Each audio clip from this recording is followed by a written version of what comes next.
order to become the best player of any game, it helps to know all the terms and mechanics of that particular game.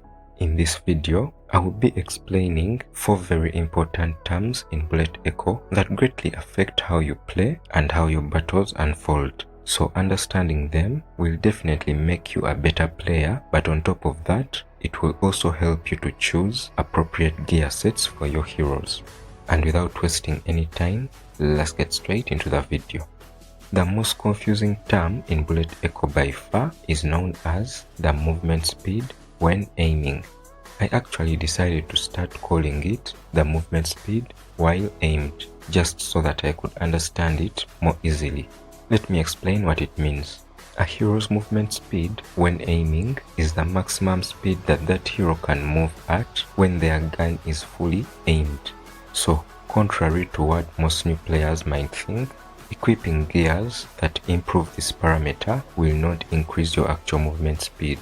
What it will do instead is to allow you have a higher movement speed at which your gun is fully aimed.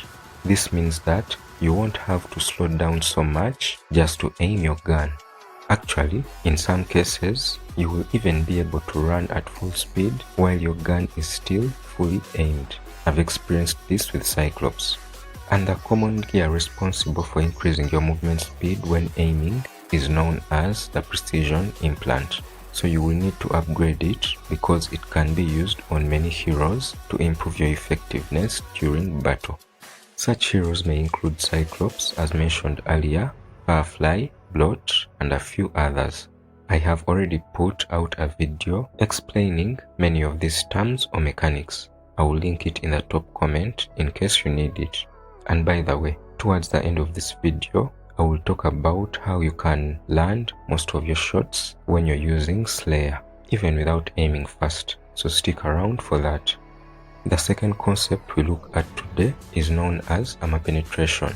In simple terms, armor penetration is a measure of the portion of a hero's damage that makes it past enemy armor and starts reducing the enemy health. For example, if a hero has 100% armor penetration, this means that when they shoot at an enemy that has armor, all that damage will directly reduce enemy health and completely ignore the enemy armor. And health is what keeps all heroes alive. So even if you have full armor but your health is 0, you cannot remain alive. That hero will automatically die. On the other hand, if a hero has 0 armor penetration, this means that when that hero attacks an enemy with armor, all that damage will go towards wiping out the enemy armor. And once there is no armor left, then that damage will begin reducing enemy health. As long as the enemy still has some armor, no damage will be done to their health at all. This information determines how important armor is at different levels of the game. For new players, armor is very important because most players at that level do not know what armor penetration is, and they also have not upgraded their armor penetration gears to a high enough level. But at the highest levels of the game, most players have really high armor penetration from the gears equipped as well as the high hero level. So armor becomes a lot less important at this level. The characters with the highest armor penetration include Mirage, Slayer, and Leviathan.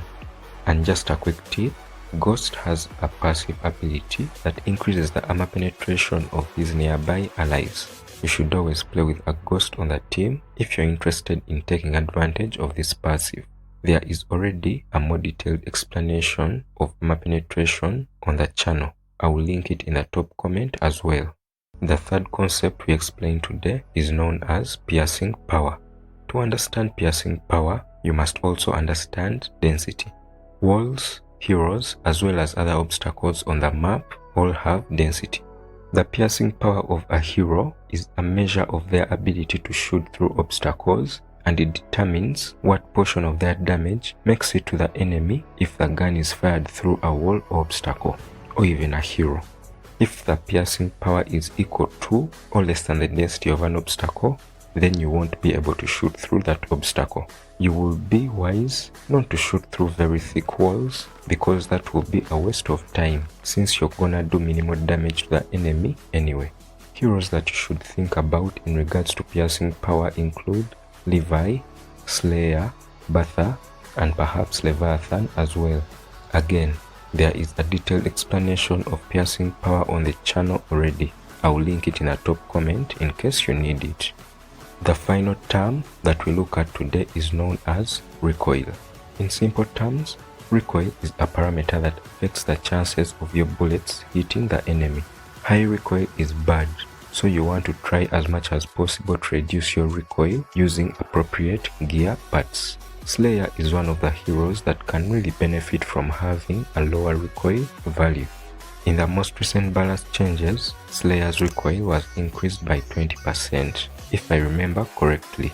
So if you are one of the players who uses this hero a lot, then you will really want to understand how this recoil affects your hero.